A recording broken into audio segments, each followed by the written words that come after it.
Começa agora o programa Equipe em Casa, um show de conhecimentos indo até você. Saudações a todos vocês que estão buscando conhecimento. O programa Equipe em Casa é o seu veículo. O primeiro módulo de hoje, uma bela apresentação com a professora Catarina. Olá, crianças, tudo bem? Hoje vamos ter aula de geografia. E na aula de hoje vamos estudar sobre paisagem. Você sabe o que é paisagem? Já ouviu falar nessa palavra? Paisagem, crianças, é aquilo que compreendemos com os nossos sentidos. É tudo aquilo que a gente vê, que está ao nosso redor. Toda paisagem, ela tem vários elementos. Quando nós olhamos para uma paisagem, a gente percebe que nela tem vários outros elementos inseridos, tá? Por exemplo, quando eu digo assim, olha que paisagem linda! Então, através do sentido da visão, através dos olhos, eu vejo uma paisagem e eu sinto algo, né? Sinto que é bonita, eu vejo que é bonita, posso sentir o cheiro que está naquele lugar. Então, a paisagem, ela envolve tudo aquilo que os nossos sentidos podem compreender, tá? Mas é importante lembrar que existem dois tipos de paisagem. Não há apenas um tipo. Tudo é paisagem, é a mesma coisa. Não, existem dois tipos. Tipos de paisagem. Existem várias paisagens espalhadas pelo mundo que a gente pode observar. Mas é importante compreender e saber que essas diversas paisagens se dividem em dois grupos e a gente precisa diferenciar uma das outras e elas possuem características. Primeiro, paisagem natural. O que são as paisagens naturais? São as paisagens que compreendem a natureza, ou seja, quando você vê um espaço, um lugar, uma paisagem que apresenta somente elementos naturais. Exemplos, vamos observar as imagens, as serras, o mar, as cascatas, paisagens naturais que apresentam somente elementos da natureza e que a gente observa que não há a intervenção do homem. Por exemplo, não há uma construção, não há um objeto que foi produzido pelas mãos do homem, tá? É importante também saber que as paisagens naturais, elas podem sofrer modificação nesse mesmo lugar onde ela está inserida, porém, ela sofre transformações naturais, causadas por efeitos climáticos, fenômenos da natureza, tá? Então, mesmo que ela sofra uma modificação natural, ela não vai deixar de ser uma paisagem natural. Exemplo, você olha um espaço com árvores, tá? Cheio de flores, época de primavera. Exemplo, vamos observar a imagem. Com o passar do tempo, chega o outono, as flores já vão sumindo, as folhas vão caindo, o verão. E essa paisagem vai mudando a sua aparência, já fica com aspectos diferentes, com poucas cores, sem vida. Ela mudou, certo? Sim, mudou, sofreu modificações, porém são modificações, são processos naturais que acontecem na natureza, tá? Então, as paisagens naturais são aquelas que apresentam, tá, elementos naturais que representam a natureza, podem sofrer alguma modificação partindo de fenômenos naturais, tá? Agora, vamos falar um pouquinho sobre o outro grupo de paisagens, que é o grupo de paisagem humanizada, que também pode ser chamada de paisagem modificada. Paisagem humanizada ou modificada é aquela que claramente a gente vê a intervenção do homem. Por exemplo, quando eu olho para uma praça, eu vejo árvores, vejo ali elementos da natureza, mas ao mesmo tempo eu vejo elementos que foram construídos e criados pelo homem, como por exemplo, o banco de uma praça, o parquinho, uma barraca de lanches, o pipoqueiro. uma lixeira. Então, são vários elementos que a gente pode observar em uma praça em que o homem foi lá e modificou, tá? Então, tia, se eu ver um ambiente com árvores, animais, mas se tiver um banco de madeira lá, essa paisagem vai ser natural, tia? Ou vai ser modificada? Vai ser modificada. Mas, tia Catarina, tem mais árvores do que um banco. Não, olhem só, o banco não faz parte da natureza. Então, a partir do momento que há intervenção humana numa paisagem natural, ela deixa de ser natural e passa a ser modificada ou humanizada. Por quê? Humanizada porque lá vai haver a circulação de pessoas. Certamente alguém vai passar naquela paisagem, né, tranquila, com árvores e sentar naquele banquinho para fazer um lanche ou bater um papo com o seu amigo, não é mesmo? Então é importante a gente compreender. A partir do momento que o homem faz uma pequena modificação, aquela paisagem deixa de ser natural. Se houver a intervenção do homem, lembrando que há paisagens naturais que sofrem mudanças naturais. E isso não vai deixar, né, de fazer com que aquela paisagem que representa a natureza passe a ser modificada, tá? Então, se uma paisagem natural sofre mudança natural, ela permanece natural. Agora, se há uma pequena intervenção do homem, aí ela passa a ser modificada, tá? Por exemplo, uma terra desabitada pode ser modificada, né? Pode ser feito construções de casas, hospitais, pavimentação de ruas para que as pessoas possam morar ali e circular, né? Isso é para um bem comum. Então, há mudanças causadas pelo homem na paisagem que são por um bom motivo, por uma boa causa. Mas há também algumas mudanças que são causadas pelo homem que são negativas, como por exemplo o desmatamento que é realizado nas florestas. Essa é uma modificação causada pelo homem que faz mal para o meio ambiente. Então, o homem pode modificar a paisagem natural? Pode, desde que seja para um bem comum, né? Que seja uma mudança positiva e não negativa que vá agredir ao meio ambiente. Agora que a gente já compreendeu o que é paisagem natural e o que é paisagem modificada, vamos começar pelas paisagens naturais que nós podemos visualizar aqui no nosso estado com o nosso sentido da visão. Podemos observar as nossas florestas de várzeas que contemplam uma vegetação de baixo porte. Também podemos observar os cerrados, que apresentam uma vegetação mais rústica. Outro exemplo, também podemos observar as nossas florestas de terra firme, que contam com a presença de grandes árvores. Também podemos observar os campos inundáveis, em que a água, o nível da água, sobe e desce no período do verão, tá? Muito bem, essas são algumas paisagens naturais que nós podemos contemplar, visualizar e admirar aqui no nosso estado. Ah, mas também tem belas paisagens que foram modificadas pelo homem. Exemplos: a Fortaleza de São José. Nós podemos observar várias paisagens de vários ângulos. Há o rio Amazonas, que é um elemento natural, porém, nas dimensões do rio, a gente consegue observar elementos que foram construídos, implantados pelo homem, né, como a estrutura do forte e outros elementos como o parque. Nas proximidades da Fortaleza de São José, a gente pode observar a paisagem da Praça do Coco, que é um lugar muito movimentado, muito popular pelos amapaenses.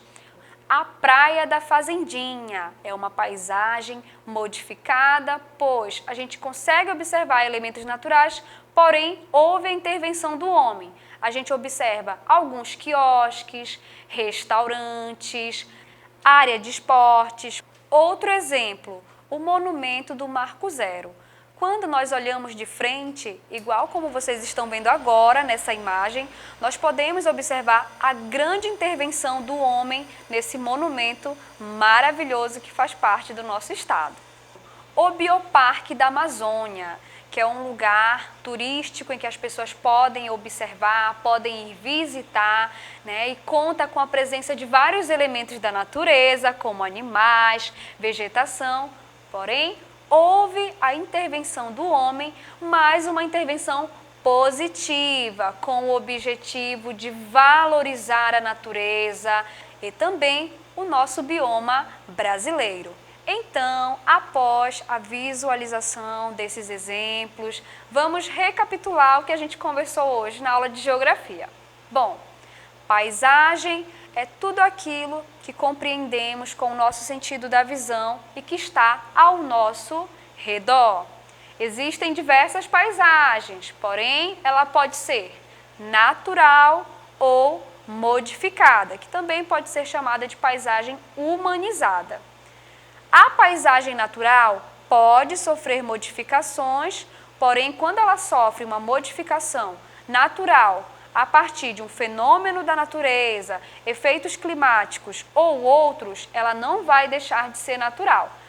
Agora, quando uma paisagem natural sofre a intervenção, a modificação do homem, a partir de alguma construção ou quando ele vai inserir algum outro elemento naquela paisagem, ela deixa de ser natural e passa a ser modificada ou humanizada, tá? E o mais importante, vamos cuidar de todas as nossas paisagens que nós temos aqui no nosso estado e em outros lugares que também a gente possa visitar, tanto paisagens naturais quanto modificadas, como por exemplo uma praça, um ponto turístico. Vamos cuidar, jogar lixo no lixo, não danificar, porque elas fazem parte do nosso espaço geográfico e também embelezam e encantam aos olhos de quem vê. Tá? Essa foi a nossa aula de hoje. Eu espero que você tenha gostado, tenha compreendido o conceito de paisagem e as características de cada grupo, paisagem natural e modificada. Aguardo vocês no próximo momento. Tchau, tchau! Agora que você já sabe mais sobre paisagens naturais e paisagens humanizadas, não saia daí. Equipe em Casa volta já. Pesquisas comprovam: escolas pouco arejadas favorecem a propagação do coronavírus. Aqui no Colégio Equipe, seu filho não corre esse risco. Temos ambientes amplos, confortáveis e arejados. O Colégio Equipe conta com a excelência do ensino híbrido, totalmente voltado ao novo normal. Colégio Equipe, segundo e terceiro lugar geral no Enem. Matrículas abertas.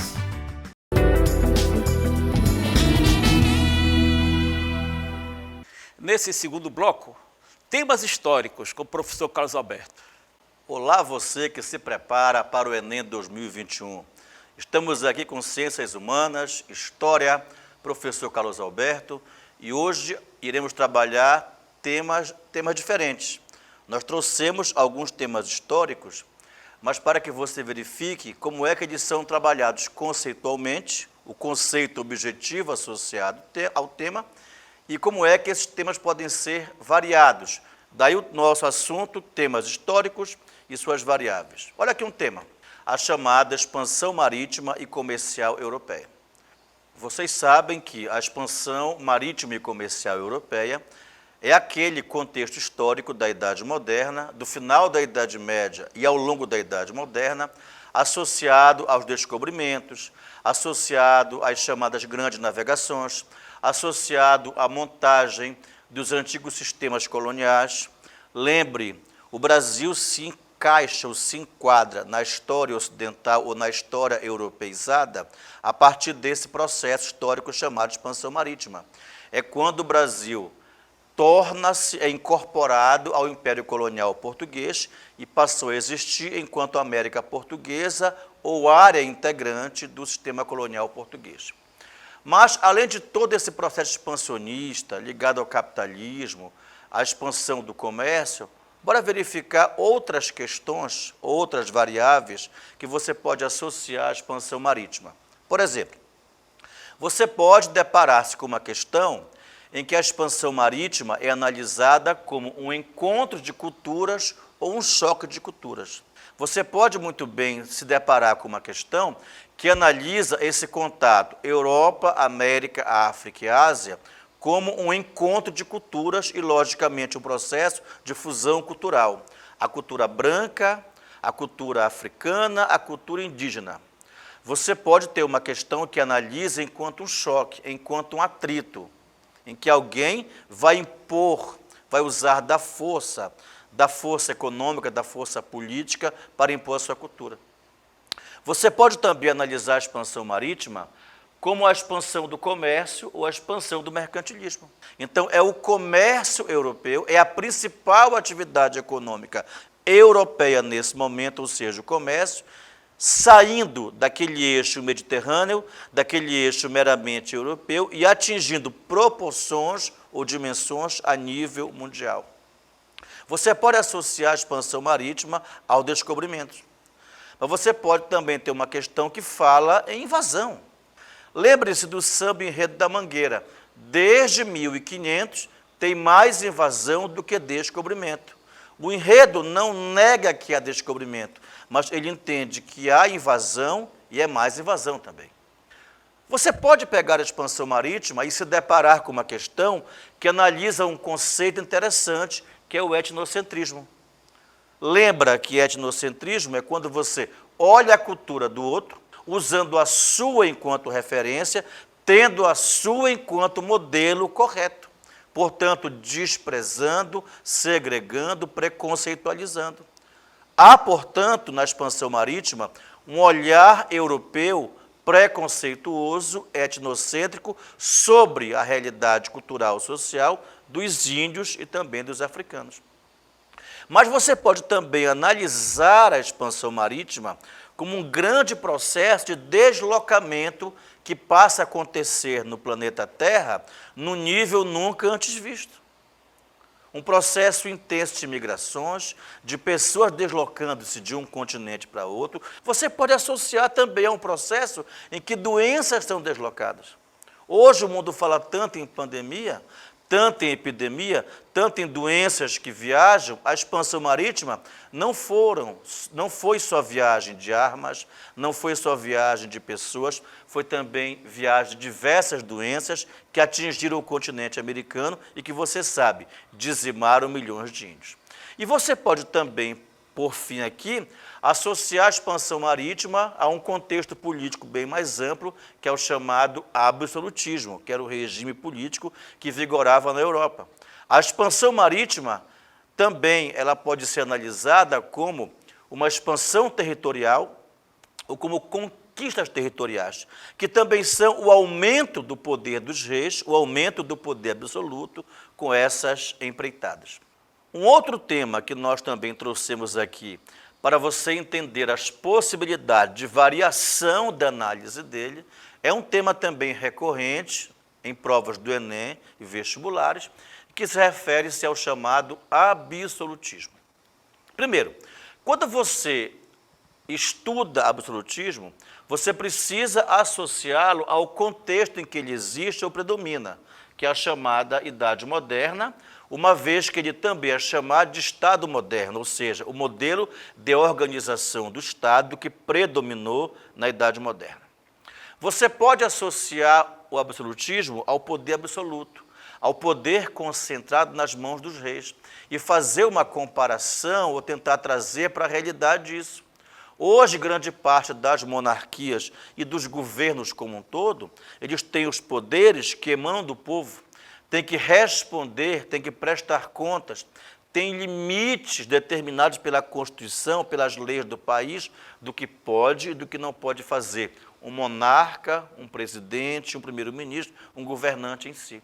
Aqui você tem um tipo de poder em que o monarca não tem a quem prestar contas. Aliás, usando aí uma retórica, uma das justificativas na época usadas para explicar esse poder dos reis, chamou-se teoria do direito divino.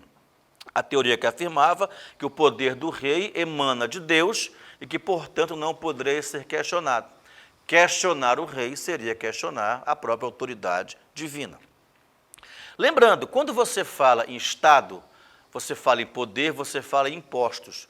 O Estado sobrevive deles. Qual é a diferença de pagar impostos hoje e de pagar impostos nos tempos absolutos? Nos tempos absolutos, os impostos eram pagos para o rei. O Estado era do rei. A tributação era tesouro de sua majestade. Hoje, os impostos são pagos, mas não são do presidente, não são do rei, não são do governador, não são do prefeito. Eles são pessoas que foram eleitas ou ascenderam a esses cargos para administrar um patrimônio que é de toda a sociedade. Os impostos são a contribuição que a sociedade dá para que o Estado possa exercer suas funções e devolver à sociedade esses impostos em forma de serviços, em forma de bens, em forma do próprio exercício da função pública desse Estado. Quando você fala também em poder absoluto, você fala numa sociedade nobiliárquica, numa sociedade baseada em privilégios, numa sociedade baseada em privilégios ligados ao nascimento. Geralmente uma nobreza, uma elite religiosa com privilégios, isenta de impostos, sustentada pela camada explorada, que era a maioria, que era o povo. A França nos traz os principais, ou o principal exemplo. O rei Luís XIV, o rei que disse o Estado sou eu, e o rei Luís XVI, que foi ali derrubado e morto durante o processo revolucionário francês, ali no século XVIII. Um outro tema interessante, que também você pode criar essas várias definições dele, é o chamado imperialismo. Você estuda imperialismo quando você estuda o mundo grego e o mundo romano. Você vai ter um imperialismo ateniense, você vai ter um imperialismo espartano, você vai ter um imperialismo tebano, as cidades gregas criando hegemonia, poder, dominando uma sobre as outras. Você pode associar o imperialismo à segunda revolução industrial, ali começando no século XIX, ao surgimento de outras potências mundiais, a produção capitalista atingindo níveis nunca vistos antes, a necessidade de você dominar mercados, ter mercados, de você ter áreas para extrair matéria-prima, de você ter área para você investir recursos, investir capital. Você vai ter, por exemplo, associado a esse novo imperialismo, que a história também chama de neocolonialismo, a divisão da África, a famosa partilha da África. A África dividida entre as potências europeias, mais de 90% do continente africano caindo em mãos imperialistas. Você tem a Ásia, regiões da Ásia também dominada, especialmente por potências europeias. Mas você pode pegar também o imperialismo e associá-lo a um tema que nós trabalhamos há pouco, o etnocentrismo. Vão justificar esse avanço imperialista sobre o continente africano e sobre o asiático como se fosse o fardo do homem branco, como se fosse um projeto civilizatório, como se fosse um fardo que foi entregue aos homens brancos, aos países brancos cristãos, de levar até os atrasados, né, a religião correta, a língua correta, a cultura correta, a organização econômica correta. Você pode muito bem também associar o imperialismo ao que nós falamos há pouco aí, a uma política nova de colonização chamada neocolonialismo.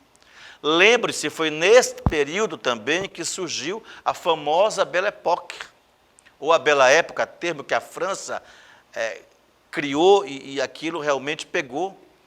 A burguesia achando que havia chegado o fim da história, o triunfo do capitalismo, o triunfo da ciência, o triunfo da economia, o triunfo dela enquanto classe.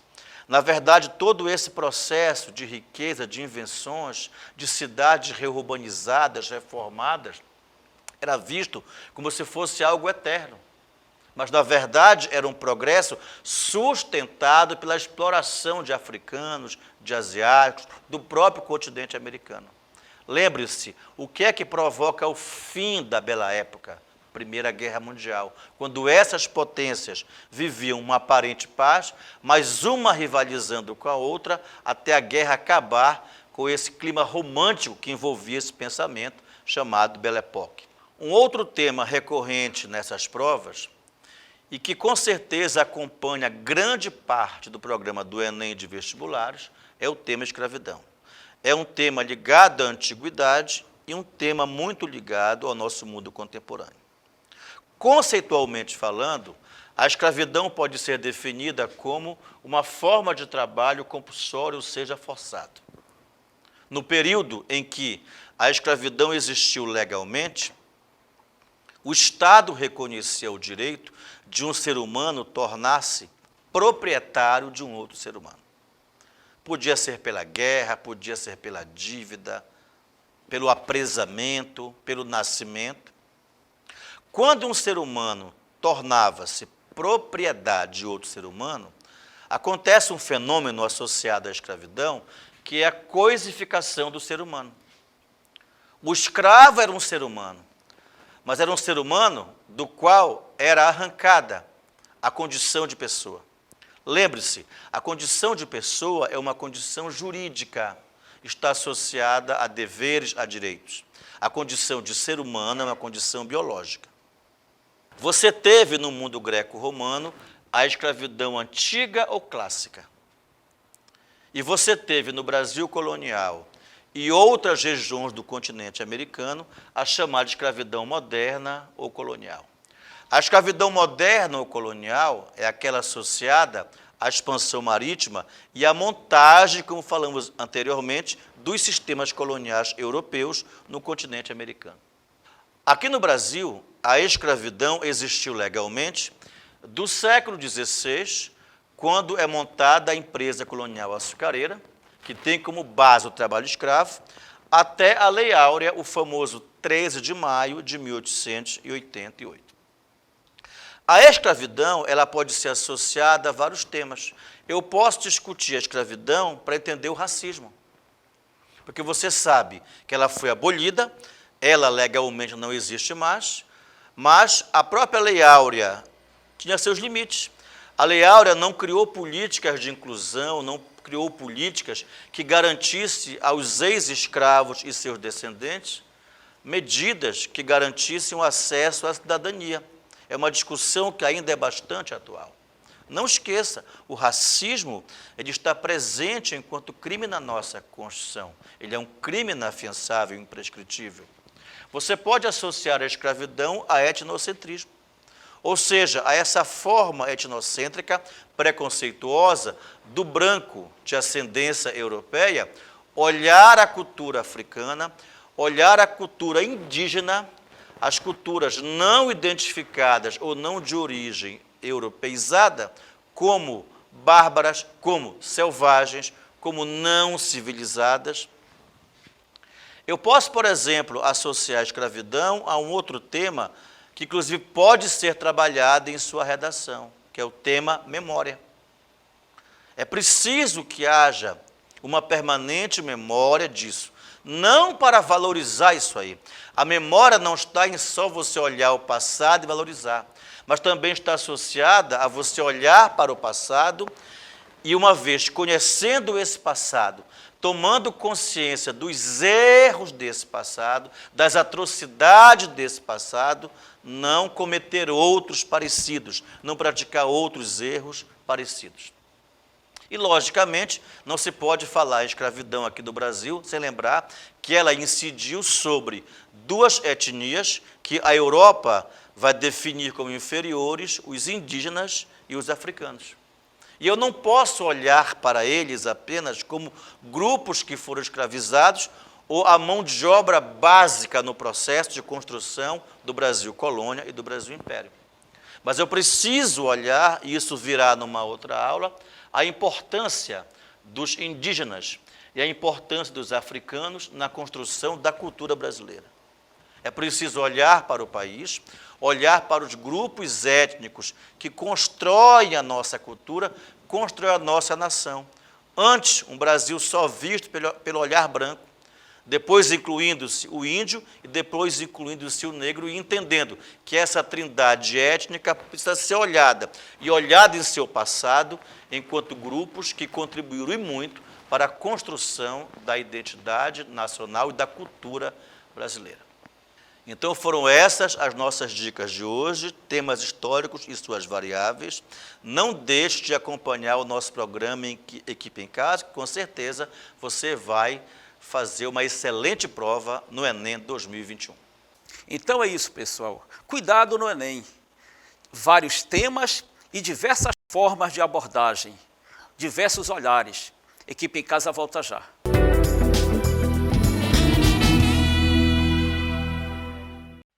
No novo normal, uma boa escola deve oferecer biossegurança, espaço amplo e arejado para preservar a saúde de seus alunos. Tudo isso você encontra no novo Colégio Equipe no Trem. Uma nova escola com a excelência do ensino online e plataforma digital que está revolucionando o aprendizado no Brasil. O sistema SAE Digital. Em 2021, seu filho merece uma nova escola com segurança e conforto. Novo Colégio Equipe Trem. Matrículas abertas.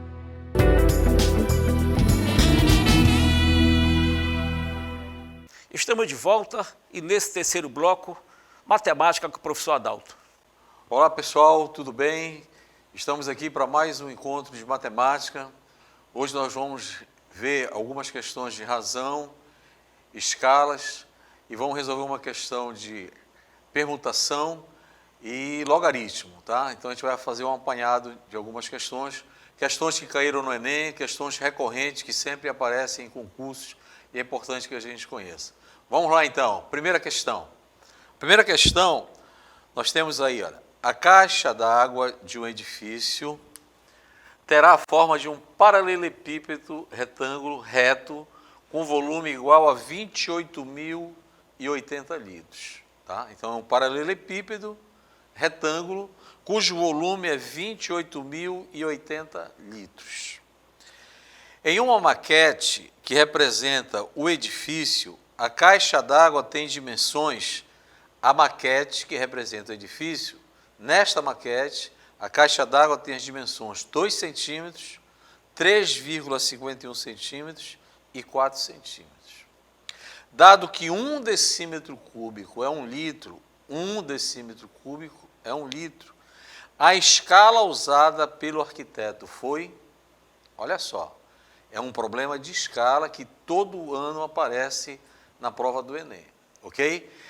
As questões de escala são questões de razão entre as dimensões, entre as grandezas, ok? Então, como eu faço para resolver a questão? Primeiro, eu vou calcular o volume do paralelepípedo feito na maquete, com as dimensões dadas no problema, que são as dimensões da maquete, ok? Então, o volume, quem é o volume do prisma? O volume do paralelepípedo? É o volume de um prisma. É a área da base vezes a altura. A base é um retângulo, multiplica-se os dois lados. Multiplica a altura, então são as 3 dimensões multiplicadas uma pela outra. Eu tenho o volume do paralelepípedo. Então, o meu volume vai ser 2 centímetros vezes 3,51 centímetros vezes 4 centímetros. Esse volume me dá 28,08 centímetros cúbicos, ok? Como é que eu faço a escala? Essa escala envolve volume, então vou dizer que ela é uma escala volumétrica, uma escala que envolve volume. A escala é a medida do desenho pela medida real, se for a escala de comprimento. Se for de área, é a área do desenho pela área real. Se for volume, volume do desenho pelo volume real. Então, nós estamos trabalhando com volume. Então, a escala vai ser a razão entre o volume do desenho. Qual é o volume do desenho? É o volume da maquete, que eu acabei de encontrar, 28,8, ok? Pelo desenho real, pelo valor real, pelo volume real. O volume real está em litros, né? Está em litros. Para mim transformar litro, eu transformo para decímetro cúbico. né? Então, 28.080 litros equivale a 28.080 decímetros cúbicos, ok? Para mim transformar decímetro cúbico para centímetros cúbicos, eu tenho aí 28.800 centímetros cúbicos. Então, eu tenho decímetro, centímetro. Eu ando uma casa, um passo, eu chamo um passo. Só que, como é volume, esse passo representa 3 casas decimais. Por isso que eu acrescento os 3 zeros aqui embaixo, ok? Agora eu estou com centímetro no numerador, centímetro no denominador.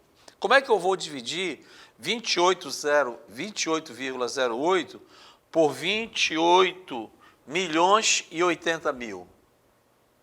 Como é que eu vou dividir?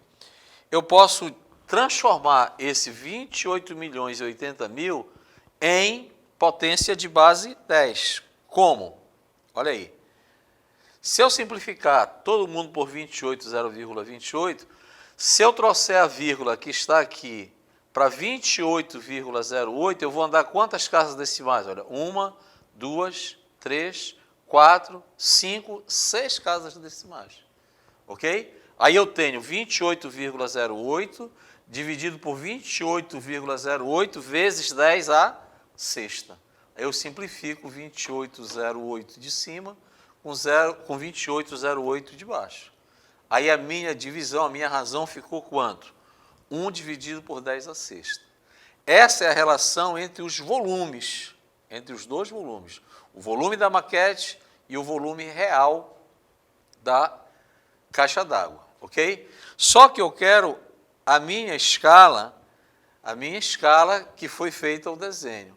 Como eu estou com essa escala volumétrica, eu tenho que transformar a escala em uma escala de comprimento, certo? Uma escala de comprimento. Como eu vou fazer? Eu vou extrair, como o volume é o cubo, para me voltar para metros, para comprimento, eu tenho que fazer o quê? Extrair a raiz cúbica. Raiz cúbica. E um outro detalhe, ó, se tu perceber, esse 10 à sexta não tem nenhuma alternativa que tenha essa resposta. Nenhuma alternativa tem essa resposta. Por quê? Porque a resposta ainda não está concluída. Eu quero a escala de comprimento, então eu tenho que extrair a raiz cúbica. E quanto é a raiz cúbica de 1 sobre 36? A raiz de 1 é 1, a raiz cúbica de 1 é 1. E a raiz cúbica de 10 à sexta? Eu pego o expoente da potência e divido pelo índice da raiz. 10 à sexta dividido por 3 dá 10 ao quadrado. Então, a minha escala é 1 para 10 ao quadrado. 1 para 10 ao quadrado é 1 para 100. 1 para 100, a minha resposta agora aparece na letra B de bola. Ok?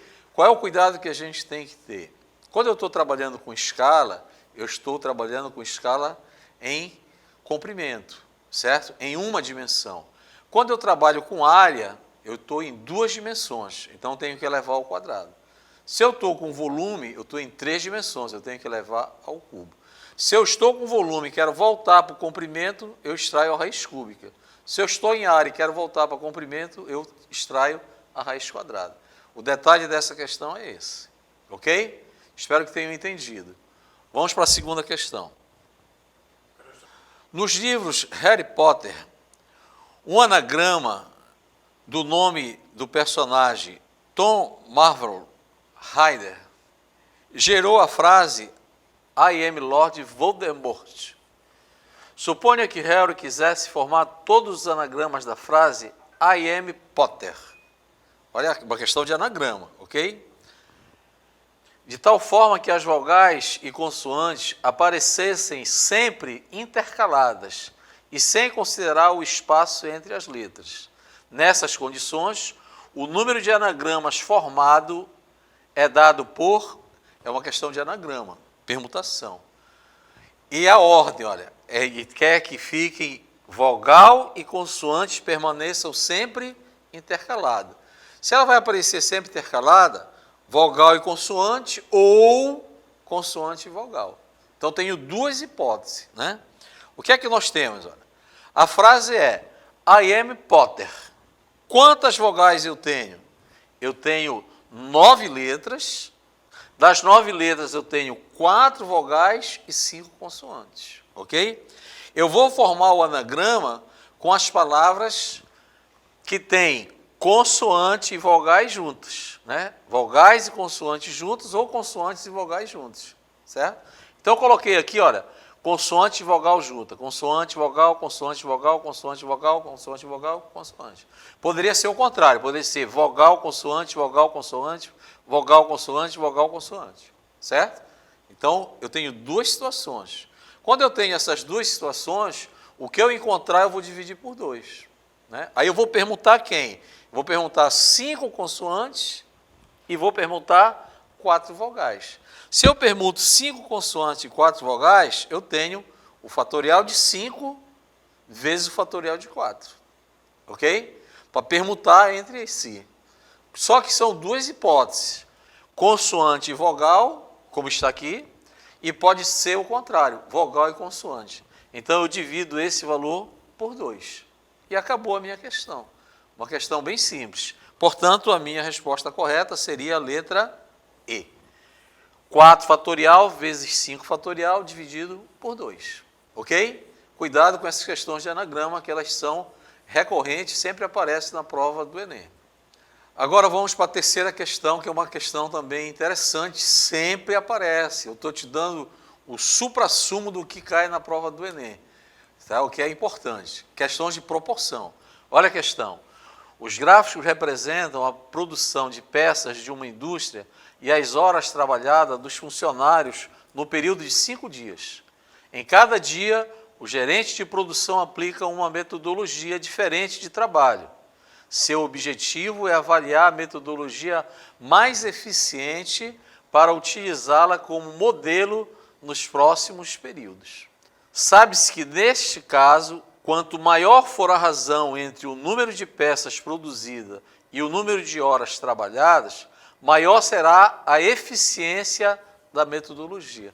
Ele quer a razão entre as peças produzidas e o número de horas trabalhadas, certo? Quando o aluno olha uma questão de gráfico, ele já acha que é uma coisa muito complicada e não tem aqui nenhuma dificuldade para se resolver a questão. Ele quer uma razão, a razão é a divisão entre 2 grandezas, peças produzidas e horas trabalhadas. Só que a gente vai ter que fazer isso para cada situação, para o primeiro dia, para o segundo dia, para o terceiro dia, para o quarto dia e para o quinto dia. É uma questão que a gente vai ter que fazer passo a passo, né, para ver qual vai ser a maior eficiência. Então, olha só, na primeira situação, eu tenho no primeiro dia 800 dividido por 4, 200. No segundo dia, eu vou ter 1.000 peças produzidas e vou dividir por quanto? Por 8 horas trabalhadas. 1.000 dividido por 8, 125.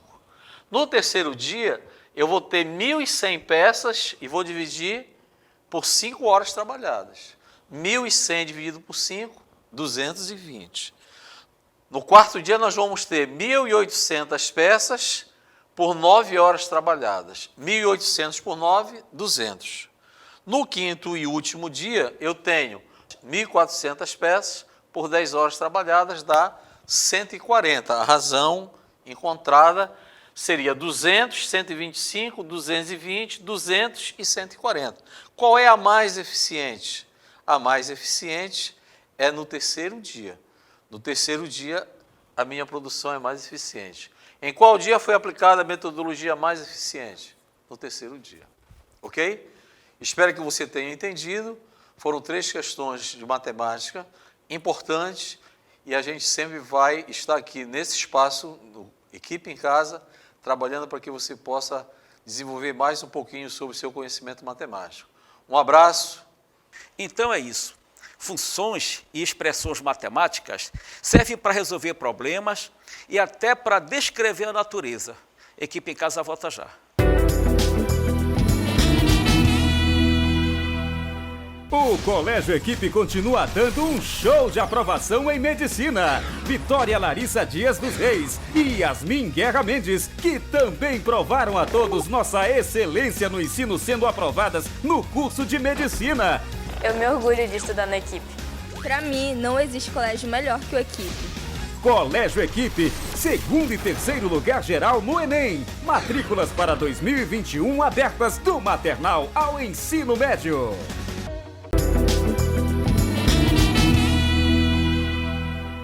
E nesse bloco, um pouco mais de química com o professor Igor. Salve, salve, seja bem-vindo a mais uma aula de química aqui no Equipe em Casa. E hoje, fechando o nosso bloco de átomo, a gente vai ver a eletrosfera, o estudo da eletrosfera. Mas, caso você esteja chegando aqui caindo de paraquedas, você pode visitar as aulas anteriores lá no nosso canal do YouTube ou pega esse resuminho aqui. Nós vimos a evolução dos modelos atômicos, lá do modelo de Dalton, que ajudou a explicar as reações químicas, o rearranjo de átomos, porém lá ainda não falava-se da natureza elétrica da matéria.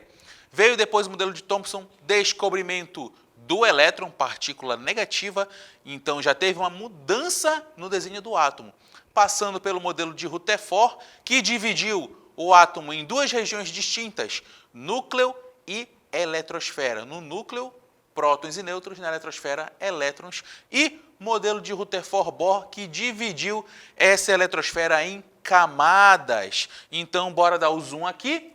Nosso núcleo, prótons e nêutrons, carrega toda a massa do átomo. Eletrosfera, apenas os elétrons, massa desprezível. Então, antes de começar a falar sobre o estudo da eletrosfera, essa região linda e maravilhosa, quero fazer uma analogia. Faça de conta que o átomo como um todo seja uma cidade. Agora, faça de conta que cada camada dessa eletrosfera seja um bairro. E em cada bairro nós temos as casas. Então é com essa analogia que a gente dá início ao estudo da nossa eletrosfera. Atenção! Nossa eletrosfera ela é dividida em 7 níveis ou 7 camadas. Cada camada dessa é conhecida por uma letra, das letras K à letra Q. E cada camada dessa, cada bairro dessa cidade comporta uma determinada quantidade de elétrons. Então, na primeira camada, no primeiro nível, comporta 2 elétrons. No segundo nível, 8 elétrons. No terceiro nível, 18 elétrons. Na próxima, 32, 32, 18 e 8. Igor, esses valores tu tirou da tua cabeça? Não, são valores tirados a partir de estudos teóricos. Tranquilão? Só que o seguinte, dentro de cada camada dessa, dentro de cada nível, a gente tem subdivisões, que são os nossos subníveis. Existem 4 subníveis diferentes na nossa eletrosfera. Subnível S, P, D e F, que cabem, respectivamente, 2 elétrons no S, 6 no P, 10 no D e 14 no F. Agora, esses elétrons eles estão lá à solta de qualquer jeito? Não. Agora a gente vai dar uma organizada na nossa teoria. Presta atenção, olho na tela, pega a visão. A partir da quantidade máxima de elétrons por nível, nós podemos determinar quantos subníveis estão presentes em cada camada. Então, repara, se no nível K, primeiro nível, cabem 2 elétrons, então ele tem quantos subníveis? Apenas o S.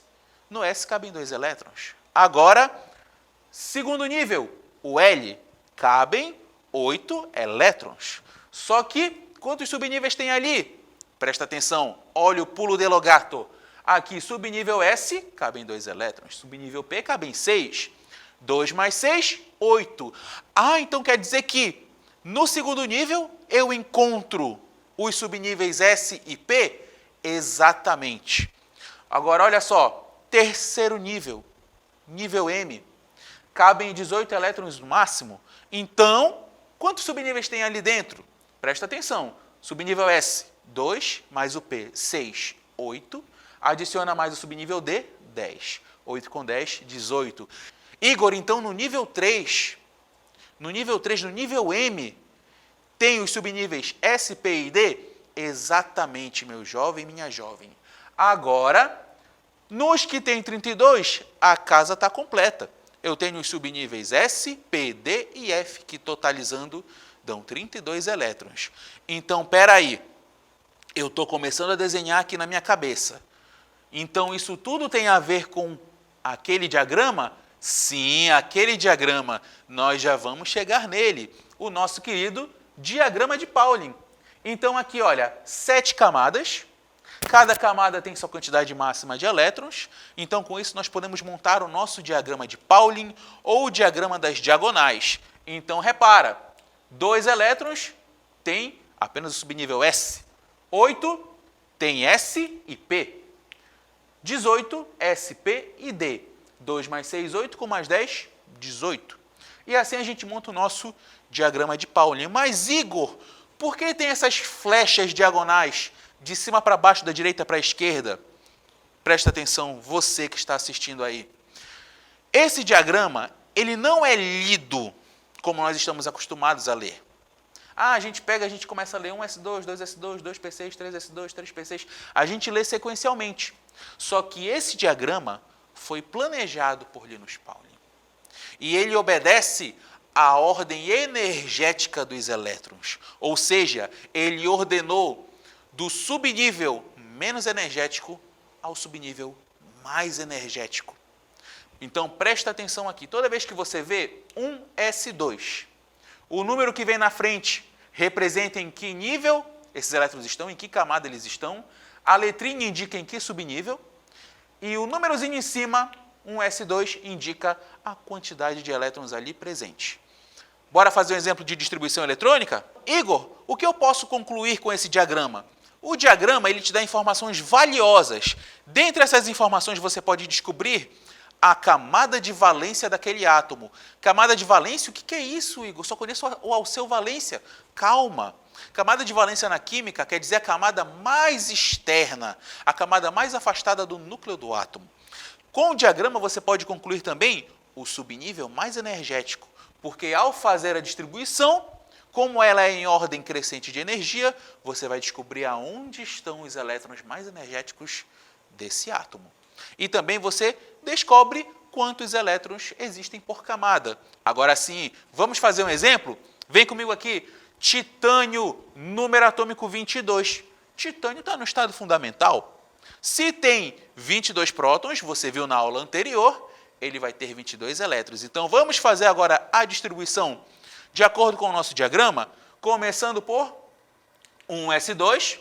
Aí, olha, a flechinha terminou. Volta para o começo, pega a segunda flecha. 2S2, flechinha, acabou. Vai para a terceira flecha. 2P6, 3S2. Acabou a flecha. Até então você tem 2 com 4, com mais 6, 10, 12 elétrons. Faltam 10 para serem distribuídos. Então vamos lá, paramos em 3S2. Volta para a quarta flecha. 3P6, 4S2. Até então nós temos 2, 4, 10, 12, 18, 20 elétrons. E agora, para fechar, vai para a próxima flecha, seria 3D10. Mas muito cuidado, porque você tem que distribuir os elétrons corretamente. Então aqui, em vez de ser 3D10, 3D2. Vamos verificar se a conta está batendo, se foram os 22 elétrons? Vamos lá. 1S2, opa, tem 2 elétrons. Com mais 2, 4. Com mais 6, 10. Com mais 2, 12. Com mais 6, 18. Com mais 2, 20. Com mais 2, 22. A distribuição terminou aí. Vamos concluir agora as informações desejadas. Qual é a camada de valência desse átomo? Então, gente, a camada de valência é aquela onde você encontra o maior nível. Então, olha só, olhando para a distribuição do titânio, nós temos nível 1, nível 2, nível 3, nível 4. Opa, o maior nível foi o quarto. Então, camada de valência dele, junte todos aqueles que têm o maior nível, 4S2.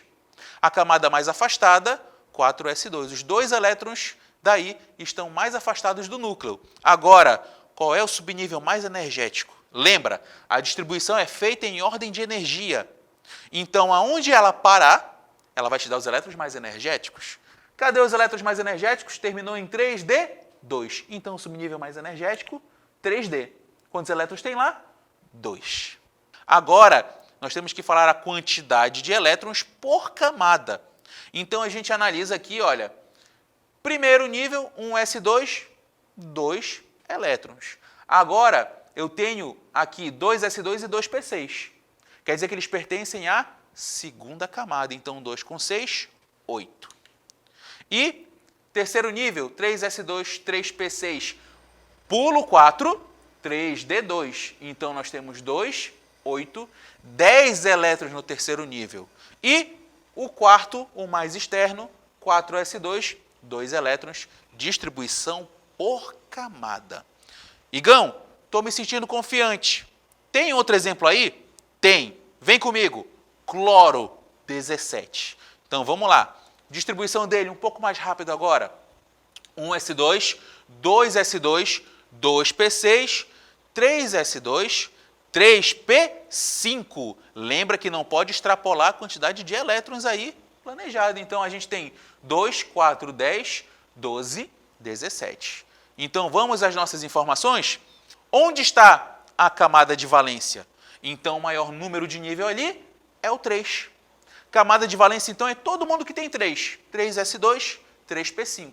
Quantos elétrons existem nessa camada de valência? 2 com 5, 7. Agora, subnível mais energético. Aonde está o subnível que finalizou essa distribuição? Terminou em 3p5. Então, os elétrons mais energéticos estão em 3p5. E agora, distribuição por camadas. Então, 1s2, no primeiro nível tem apenas 2 elétrons, 2s2, 2p6, 8 elétrons no segundo nível, terceiro nível, 3s2, 3p5, 7 elétrons. Então, distribuição por camadas, 2, 8 e 7. Tranquilão? Agora é o seguinte, nas aulas anteriores, nós falamos que apenas os átomos que possuem estabilidade são os gases nobres. Os outros que lutem. Como que eles lutam? Perdendo, compartilhando ou ganhando elétrons. Só que nesse processo formam-se cátions e ânions. Então, como é feita a distribuição para essas espécies? Simples. Primeiro, começando do mais fácil, vamos olhar os ânions. Ânions são as espécies que recebem elétrons. Por isso o sinal negativo. O elétron é negativo. Então, cloro menos quer dizer que ele recebeu 1 elétron. Então, presta atenção. Você procede à distribuição com base no número atômico, segue a mesma distribuição até 17. 1s2, 2s2, 2p6, 3s2, 3p5. Agora, esse cloro recebeu 1 elétron. Então, você vai adicionar ele nessa distribuição. Então, vamos lá. Recebeu 1 elétron, era 3p5, 3p6. Distribuição para ânions. Tranquilo, suave. Agora o bicho vai pegar. Distribuição para cátions, as espécies que perderam elétrons. Então, vamos lá. Cátions. Primeiro, a gente tem que fazer a distribuição de acordo com o número atômico. Aí, depois, você vai retirar os elétrons mais afastados. Aonde estão os elétrons mais afastados? Na camada de valência. Então, vamos lá. Ferro, 26, faz para o número atômico. 1s2, 2s2, 2p6, 3s2, 3p6, 4s2, 3d6. Bateu os 26 certinho. Então, vamos lá. Esse ferro perdeu 2 elétrons. Cuidado, não vá se emocionar. Esse ordenamento aqui é do menos para o mais energético. E olha, o maior número está aqui, 4s2. Então, lá no 4s2 estão os elétrons mais afastados. Então, o que você faz? Dá aquela ordenada primeiro. Junta eles por camada. Quem é 1 com 1, quem é 2 com 2, 3 com 3, 4 com 4. Ordenei por camada. Agora sim, eu tiro os elétrons mais afastados. Então, olha só. Ferro 2+, eu tenho que tirar da onde? De 4s2. Quantos elétrons tem lá? 2. Então, eu tiro daí. Foi, já era. Distribuição para cátions. Tem outro exemplo? Sim. O ferro 3+.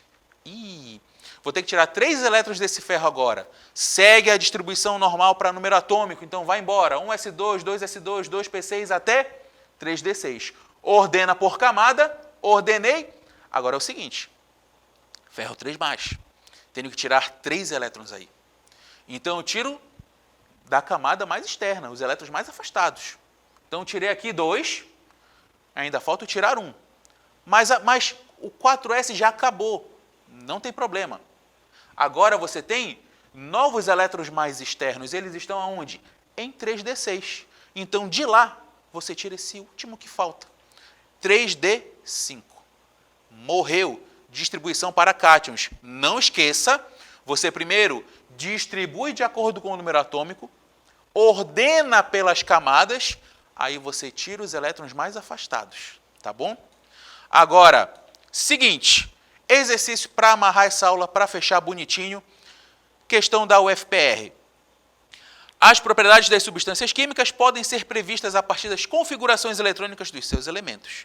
De posse do número atômico, pode fazer-se a distribuição eletrônica e localizar a posição de um elemento na tabela periódica.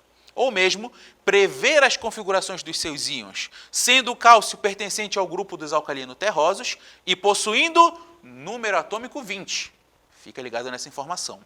A configuração eletrônica do seu cátion bivalente é... Meu Deus, é muita informação que eu não lembro. Vai com calma. Presta atenção. Cálcio, número atômico 20. No estado fundamental, 20 prótons, 20 elétrons. Faz a distribuição para o cálcio. 1s2, 2s2, 2p6, 3s2, 3p6, 4s2. Só que presta atenção no pulo do gato. Aqui, olha, cátion bivalente. Se é cátion, quer dizer que ele perdeu elétron. Perdeu elétron. Só que quantos elétrons ele perdeu? Bivalente. Então, ele perdeu 2 elétrons. Então, vamos lá. Distribuição eletrônica para cátions. Segue ela normal. Está aqui seguindo normal. Ordeno por camada. Já está ordenado aqui. Quem é 1, 2, 3, 4. Está todo mundo junto. Aí, agora, cátion bivalente, eu vou tirar 2 elétrons. Tiro da onde? Do 4s2. Está aqui. Tirei. Já foi. Procura agora a alternativa correspondente. Letra A, 1s2, 2s2, 2p6, 3s2? Não, terminou em 3p6. Letra B, 1s2, 2s2, 2p6, 3s2, 3p6. É essa que eu quero. A alternativa correta, letra B. E essa foi mais uma aula de Química. Encerramos esse módulo que fala sobre o átomo. Lembrando, se você tiver com dúvidas, deixe aqui nos comentários. Colégio Equipe, matrículas abertas, os melhores com você. Vem para cá. Elétrons, eletrosfera, é assim mesmo que a natureza funciona. Esse foi mais um programa Equipe em Casa, um programa solidário que leva conhecimento para todos que precisam, neste momento tão difícil. Até a próxima. Termina aqui, Equipe em Casa. Um show de conhecimentos indo até você.